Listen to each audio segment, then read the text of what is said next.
Se juntar os dois, eu teria que poupar 75% do que a gente ganha Nossa. durante 2 anos para chegar num casamento Mediano. meia boca. O legal que todas as vezes que você veio aqui, sempre o pessoal ficava pedindo mais, né?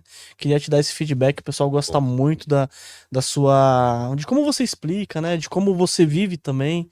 E o pessoal gosta muito de como você vive com a sua família, passeando lá e tal, né? Você é um exemplo para muitos pais de família, muitas pessoas aí, viu?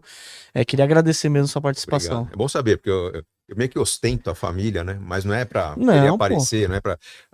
Assim, eu tenho muito orgulho do relacionamento que eu tenho com a minha esposa, Adriana, com meus filhos. E postar nas redes, eu não sou influenciador, eu não ganho dinheiro mostrando Sim. marca, né? Você não vai ver eu fazendo propaganda de escova de dente, de roupa, essas coisas. Então, por que a família? Porque houve um tempo, quando eu comecei nas redes lá em 2016, que postava algum conteúdo no YouTube, algum conteúdo no Instagram, e começaram a vir comentários do tipo, pô, imagina que merda que é a vida desse cara, só pensa em dinheiro, dinheiro, dinheiro, cara. Não é isso a vida. E faltava alguma coisa para mostrar que, pô, a vida não é só dinheiro, né? E foi quando eu comecei, foi sem querer, na verdade, né? A rede social, ela é muito perversa com a gente, quando você não publica, não posta alguma coisa, a audiência despenca e não volta, né? O algoritmo vai lá pra baixo, te joga lá pra baixo. Aí né? é um ano remando de volta. Então, 2016 foi um ano que comecei mais profissionalmente nas redes, com uma equipe me ajudando. E chegou um momento que eu fui tirar férias, como sempre faço todo ano. Eu costumo ter 3 meses de férias, não é preguiça, isso aí começou lá no tempo que eu escrevia livros, né? Precisava de um tempo de descanso para começar a escrever. E quando começou o período de férias, embarquei, levei minha família para o Canadá, né? Lembro direitinho, a gente chegando em Vancouver. Aí já veio mensagem do meu sócio falando, pô, você tá aí, posta alguma coisa, sei lá, sobre o dólar, sobre o Selic. Eu falei, ó, uma imagem bonita, alguma coisa. falando pro Rodrigo, meu sócio, falei, ó, Rodrigo, seguinte, cara, não dá. Tô aqui, ó, criança pequena, correndo na praia, postei foto pra ele, pô, posta essa foto. Cara, e bombou a audiência, né? Que era o público percebendo que atrás daquele profissional que fala muito sobre dinheiro, comunicando. na verdade, o dinheiro não era um fim, né? Era um meio para eu ter aquele momento com a família, para conseguir desfrutar, para ter tempo livre, não querer falar de juros, de dólar, de investimento naquele momento. Então foi aí que começou uma relação mais honesta com o público, em que as pessoas começaram a conhecer melhor os bastidores do Gustavo Cerbasi, que era um cara que, prioridade, não é o investimento, não é o dinheiro, não é a organização. A prioridade é equilíbrio, família, ter o meu tempo de lazer, descanso mesmo, cuidar de mim, né? Que é algo que não ficou tão evidente nos últimos anos. Mais recentemente, o pessoal entendeu por quê, passei por cirurgia há pouco tempo, mas esse era o grande objetivo da vida. E o dinheiro era o meio para que isso não faltasse. Então ali estava muito claro o porquê do planejamento. Por que eu tenho o perfil, segundo meu livro Casais Inteligentes Enriquecem Juntos, perfil gastador. Eu sou gastador, não tenho vergonha de falar isso, mas um gastador planejado. Eu me planejo para não faltar na minha vida aquilo que eu mais quero. Ao contrário da Adriana, minha esposa, que ela não planeja tanto, na verdade, ela usa as ferramentas de planejamento que eu monto para ela, mas é uma pessoa mais desligada, menos preocupada com onde estaremos daqui a 5, 10 anos, só que ela também é mais preocupada com o futuro, né? Não dá tanta atenção ao planejamento, mas ela tem medo de gastar. E o meu trabalho tem sido provar para ela que com planejamento a gente podia adotar um padrão de vida sempre crescente e vem crescendo nesses 25, quase 30 anos que a gente tá junto. Mas isso daí é muito legal, né, Cerbasi? Porque uma vez você contou sobre você e a Adriana quando estavam começando lá, né, fazendo faculdade, tudo, o que vocês faziam pra economizar, né? A comida. Tudo. Da lasanha, conta da lasanha, que o pessoal quer muito. O pessoal adorou essa parte aí. Nosso namoro era um namoro como qualquer outro. Pô, começa a se conhecer, então a quinta-feira da semana que vem, vamos se ver, ia tomar um café junto. Aí começou, vamos jantar junto, mas jantar. Eu era professor de inglês, ela era secretária. O que a gente ganhava não dava para pagar um restaurante. Então jantar fora pra gente era eu ir buscá-la na faculdade e a gente comia um dogão prensado na porta da faculdade. Mas era comer fora de casa, era o nosso luxo. De vez em quando, pô, vamos chamar um casal de amigos, dividir uma pizza. Então esse era o jantar fora. Quando a gente começou a querer colocar em prática alguns projetos, né? Acho que o primeiro projeto que a gente fez mesmo foi a viagem para o Canadá, quando a gente foi para estudar. A gente morou no Canadá em 2004, mas em 1998, com 3 anos de namoro, meu pai falou, pô, você tá fazendo faculdade, não quer fazer um intercâmbio? Aquela coisa de começo de namoro, falou, intercâmbio, mas tem minha namorada, vai ser chato, ficar um mês fora, tal. Ele falou, pô, chama ela pra ir também. Chamar, chamo, mas e quem paga? Começou a planejar com o pouco que ela ganhava, eu ajudei um pouquinho nessa viagem, planejar como passar um mês fora do país, E com isso a gente começou a fazer alguns sacrifícios. Então, desde o comecinho, isso se intensificou no nosso casamento. O que era poupar? Poupar era fazer sacrifício intenso. Deixa de comer fora. Então, Porque ganhava pouco na época. Ganhava né? pouco. Pô, eu, durante um tempo, ganhei meio salário mínimo. Ela ganhava 1,5. Então, Nossa. juntos, dava 2 ali. E já estava fazendo faculdade. Ela pagava a faculdade dela, né? Então, ela tinha um carrinho velho que sempre quebrava. Então, a gente se juntou para comprar um primeiro carro para ela. Então, a gente sempre topou fazer sacrifícios, mas sacrifícios que a gente sabia quando ia acabar. Então, nós vamos fazer um baita sacrifício por 2 anos para conseguir fazer o intercâmbio. Nós vamos fazer por mais 1 ano para trocar esse carro velho por um carro melhor. Quando ela falou em casamento, aí foi um mega sacrifício que a gente não combinou mais entre nós. A gente combinou com a família. Ó, família, é o seguinte, durante 2 anos, pela minha planilhinha, a gente vai ter que poupar e aí vocês vão ajudar. Então, a gente começou a contar com, vamos comer pizza, vamos, se seu pai pedir, né? Se meu pai levar a gente para jantar. E aí começou uma onda de que, pô, se ela recebia ticket para comer, né? O vale para comer nos restaurantes perto do trabalho dela. Veio a ideia de que, pô, até sempre se vender o ticket, posso usar o ticket para o supermercado, posso usar o ticket para vender para o meu pai e ele compra o mercado da família com aquele ticket. Então, a gente começou a parar de comer fora e a gente não ficar sem comer. Então, a sexta-feira começou a ser o dia em que a gente chegava em casa à noite, juntos, a gente fazia algum receitão assim, que ia ser a receita da semana. E aí veio o papo da lasanha. Então, pô, vamos aprender a fazer lasanha. O que a gente mais gosta? Lasanha. Lasanha.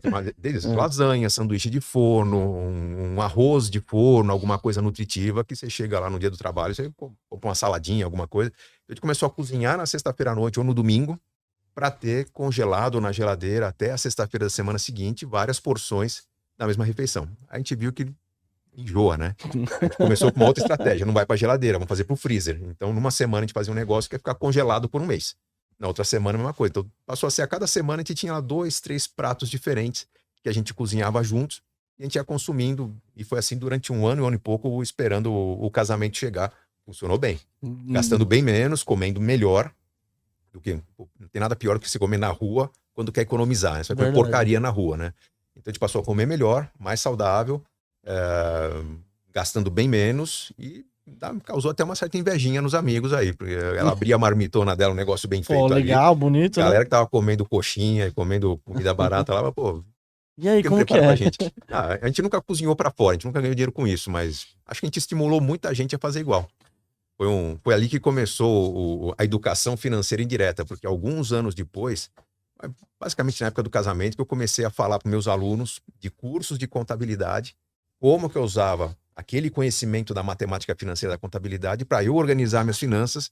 Isso fazia eu ter certeza que ia chegar na independência financeira num certo tempo. Aquilo virou curso, o curso virou apostila, a apostila virou livro, o lançamento do livro me pôs na rádio, na TV, nos jornais, né? Para que molecada que não sabe o que é jornal, era um troço cheio de papel que a gente abria. As notícias vinham ali, né? Hoje vem tudo na tela, mas eu escrevi. Era um Twitter impresso. Um Twitter impresso que a gente tinha que ou esperar chegar em casa de manhã para quem fazer assinatura e eu comprar na banca, mas eu escrevi para 4 ou 5 jornais importantes aí durante muito tempo. Em quanto tempo você calculava que você ia chegar na liberdade financeira ali pelo seu estilo de vida, né? Que tudo tem isso, né? Tem o estilo de vida que você tinha e... Então, eu comecei no início da minha carreira, então quando eu comecei a dar aula de contabilidade, que eu comecei a montar minhas primeiras planilhinhas, levem em consideração que eu comecei a dar aula de contabilidade final de 1999 para 2000. O Excel chegou, foi inventado lá em 96, 95, 96, né? Então, ali eu estava criando ferramentas, eu não estava pegando ferramentas que existiam no mercado. Então, eu comecei a montar minhas planilhinhas. E quando surgiu o assunto do casamento, foi no ano 2000, a gente se casou em 2002. Então, no ano 2000, o assunto do casamento começou quando eu montei minha planilha, fiz uma projeção, e eu vi que em 15 anos, eu estava com 26 anos, então quando eu completasse 41 anos, se eu continuasse poupando o que eu estava começando a poupar, se eu mantivesse o salário que eu tinha, se a gente não aumentasse os nossos gastos, mantendo o padrão de vida, o que pode parecer estranho hoje, mas naquela época a gente esperava montar um padrão de vida e manter, né? Sim, a minha geração, hoje eu estou com 50, 51, mas a gente esperava entrar para uma empresa e ficar por um tempo. Eu sou a última geração que esperava uma estabilidade que hoje já não existe mais. Mas a ideia era manter o padrão de vida por um tempo, e eu dos 26 aos 41, durante 15 anos, pouparia dinheiro e chegaria na marca de R$1 milhão. Não era exatamente, o conceito de dependência financeira não estava claro para mim, mas chegaria no R$1 milhão. Que já te renderia já o seu Todo mês ali um dinheirinho. Um dinheirinho bom. Vamos levar em consideração que naquela época R$ 1 milhão estava muito próximo de US$ 1 milhão. Tá? Sim, pô. Então era o conceito de milionário mesmo. Tá? Hoje Sim. R$ 1 milhão, pô, dá $200 mil, menos, É. né? Até. Então é um ano de renda boa para o americano, né? Mas naquela época era o que eu estava projetando. E a brincadeira foi que fiz a planilha, fiquei feliz, né? Com quem que eu vou falar essa coisa legal que eu descobri aqui? Contei pro meu pai, né? Ficou feliz pra caramba. Pô, filho, isso aí, persevera, vai valer a pena. E fui contar pra minha namorada. E quando eu falei pra Adri, bate-papo assim, despretensioso, começando a levar ela pro trabalho ali, cedinho, falei, ó, tem uma coisa boa pra falar. Fique sabendo que você tá namorando um futuro milionário. Só vela. Falei pra ela, pô, como assim, né? E aí eu tinha um print da tela da planilha, olha, se eu poupar por tanto tempo, onde vou chegar?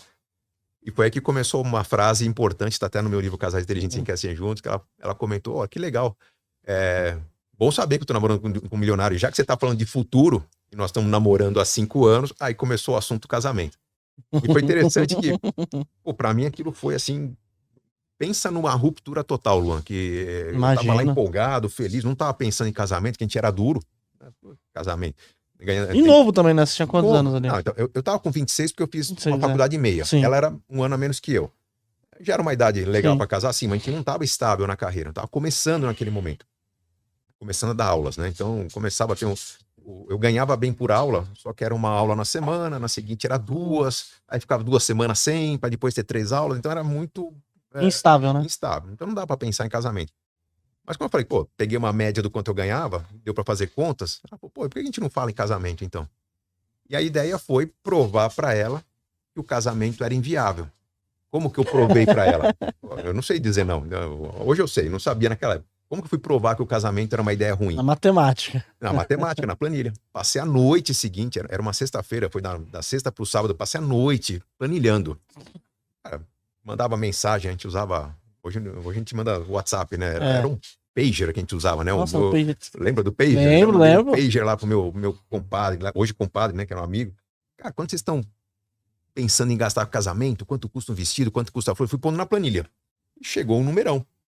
Eu fui fazer as continhas. Bom, para ter esse número, se for daqui a 2 anos o casamento, para chegar nesse número mais ou menos, quanto que a gente teria que poupar?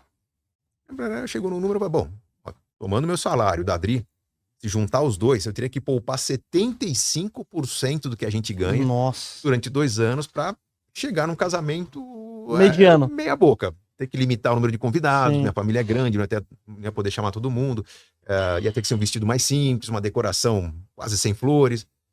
Aí, dia seguinte, eu todo com olheira mais pimpão, fui contar pra Adriana, ó, eu mostrar a planilha aqui do casamento, só pra gente discutir quando pode ser. Ó, se a gente fosse pensar em 2 anos, a gente teria que poupar 75% do que a gente ganha. Significa a gente nunca mais comer fora nesses 2 anos. A gente não se presentear, a gente não presentear as pessoas, ficar talvez 2 anos sem trocar de roupa. Basicamente, usar nosso salário para preparar a comida que a gente leva de marmita. Ela virou para mim e falou, eu topo. Você pensou que ela ia dar para trás? E ali eu percebi que tinha uma pessoa que me amava muito. Pô, aí como que eu vou lidar com eu topo? Também não sabia dizer não, né? Então vou provar para ela que vai dar errado. Começamos no primeiro mês ela não vai aguentar, né? Você já pensou? 1 mês, 2 meses ela desiste. Comecei a poupar. Passou ali um mês e pouquinho. A gente, falando em números reais, tá? Que a gente ganhava na época mais ou menos R$2.000. A gente tinha que poupar 1.500. Poupar 1.500, a gente sabia que tinha que gastar 500 por mês. E continuando com gasto de 500, poupei 1.500 no mês. No outro 1.600 e alguma coisa. No outro 1.800. Mas, pô, Adri, você tá ganhando mais? Ela falou, eu tô. Minha comissão de vendas tá aumentando. Pô, sério? Que legal. Como é que você faz? Ela falou que é o seguinte, ela vendia implantes dentários, parafusinho põe no dente, hoje é bem conhecido. O dentista recebia a ligação dela, ô doutor, não sei o que lá, tá precisando aumentar o estoque, fazer mais cirurgia, a demanda tá boa, né? Ele respondia, mas aí ele falava, não, mas eu vou esperar mais um pouquinho, né? Deixa eu baixar meu estoque aqui, porque não quero acumular muito. Ela falava, doutor, me ajuda, vai. É pro meu casamento, preciso bater a meta do mês. Tá pra casar? Aí ela conseguia vender mais para um pouquinho mais pra casar. Aí eu comecei a perceber que, pô, só o fato dela ter um plano, daquele plano ser compartilhado, das pessoas meio que... comprar ideia, né? Falar, pô, legal, ideia, bacana. empatia, sei lá, carinho pela pessoa que vendia bem, Aquilo começou a criar uma corrente do bem, tipo, pô, eu não tô precisando, mas para te ajudar, eu vou Eu comprar vou um pouco mais. aumentar um pouquinho. E ela atendia 50 dentistas diferentes. Nossa. Um pouco mais de cada um, a venda começou a aumentar. Aí eu resolvi, já que eu estava dando aula de contabilidade, eu resolvi roubar um pedaço da aula de contabilidade para contar para os meus alunos como que um plano que tinha sido feito, que parecia que ia ser duro, quando a gente começa a usar a energia, as conexões, falar com as pessoas, olha, conta para as pessoas o seu plano, fala que você tem um sonho a realizar, olha o que está acontecendo com o nosso, né? Tinha lá o orçado e o realizado estava vindo para cima. Aí os alunos começaram, pô, professor, é do caramba, por que você não dá uma aula disso pra gente? E foi aí que nasceu a primeira aula de educação financeira que eu dei, dentro de um curso de contabilidade, que eu era remunerado por aula de contabilidade. Eu mandei uma cartinha lá para a fundação que eu dava aula, falei, posso dar uma aula bônus gratuita, vocês não vão me remunerar? E foi ali que começou, pô, aula nota 10, quando a aula nota 10... muito. A fundação deixou dar aula assim, sem ser remunerado, mas tinha que manter o padrão, né? Então, ó, vai ter a ementa, diz direitinho o que você vai falar, quero avaliação de aula. Pra você foi bom, né? Bom pra caramba, porque aí virou uma aula padrão. formal. Quando a fundação viu que era uma aula nota 10, virou uma aula formal, passei a ser convidado para dar aula em todos os cursos da fundação, sendo remunerado. E dali nasceu uma apostila. E olha que engraçado, a apostila nasceu o livro. Mas olha que engraçado, você você falou, não vai ser remunerado. Mas só de você fazer uma aula lá e o pessoal gostar, eles falam, não, vamos incluir na... Luan, meu, tudo começa a conspirar, né? Se você é bom, se você estudou alguma coisa, você sabe que você tem um diferencial, que você faz melhor do que os outros estão fazendo, faz de graça. Oferece para quem vai ser o seu melhor cliente. Fala, pô, você não deve confiar no meu trabalho, mas posso oferecer uma degustação? Eu passo um dia com você fazendo meu trabalho, eu te entrego um primeiro job, alguma coisa que só para você testar a qualidade do meu serviço. Se você for bom no que você faz, fazer de graça a primeira vez, muda o jogo. Quer alguns exemplos? Hoje eu sou palestrante, eu ganho muito bem por uma palestra, talvez não, com certeza eu ganho por uma palestra que muita gente não ganha por mês de trabalho, só que minhas primeiras 100 a 150 palestras, meu ganho foi zero. Zero, porque eu era autor de livro, o assunto era bom, e um palestrante conhecido falou, pô, você não quer me acompanhar nas minhas palestras? Você faz a abertura e fala do seu livro, quem sabe você vai vender um pouco mais de livro? Aí o assunto começou a crescer. Trabalhei, muita gente, os mais velhos aqui, vão lembrar de quando eu falava na Rádio Transamérica, programa 2 em 1, toda quarta-feira de manhã. Foram 10 anos de Rádio Transamérica ganhando zero. Eu era colunista convidado. Foi a mesma coisa na Rádio Globo. O encontro com Fátima Bernardes na TV Globo tinha uma remuneração que era meio que uma ajuda de custo, não pagava o avião para ir para lá. Então, quando você tem algo bom para falar, mostrar o seu valor de forma voluntária é o que faz as pessoas entenderem que, pô, isso aqui pode me dar minha vida e contratar o seu serviço. Então, por que eu fiz 10 anos de Transamérica? Porque eu mantinha, até um certo ponto, um escritório de atendimento que, por causa da rádio, as pessoas queriam o meu serviço e contratavam a consultoria. Sim. Quando eu fechei o escritório, continuou sendo o combustível para me chamarem para as palestras. Então, por exemplo, tem cidades que... Salvador, a audiência da Rádio Transamérica em Salvador era sensacional. Em evento em Salvador, era dor de cabeça para o contratante. Tinha 1000 lugares no evento, tinha 3.000 pessoas na porta. Nossa! Que a audiência era sensacional. Então, esse é o poder acho que as redes sociais, acho que é a melhor forma de trabalho gratuito que existe hoje, né? O seu ganho, o seu podcast, é indireto. É porque você oferece um conteúdo gratuito para as pessoas de valor que o patrocinador paga mais. Então, se eu for contabilizar, não tem esse número preciso, mas da minha agenda diária, quanto dessa agenda que realmente me põe dinheiro no bolso, acho que não é nem 10% do tempo. É o tempo que eu estou palestrando, que eu estou revisando um livro, vai gerar livros que vão dar resultado depois, mas a geração de conteúdo online, a geração de conteúdo para o YouTube, para o Instagram, qual que é a remuneração? O YouTube paga, mas não paga o custo, cobre a infraestrutura. Cobra as pessoas que colocam os vídeos no seu canal. Exatamente. Então, pô, para quem tá pensando em montar um podcast, cara, dá um dinheirinho, cara. Mas se não tiver um patrocinador, não tiver alguém que dá força aí, a conta não fecha, né? Nossa, tá ferrado se não tiver.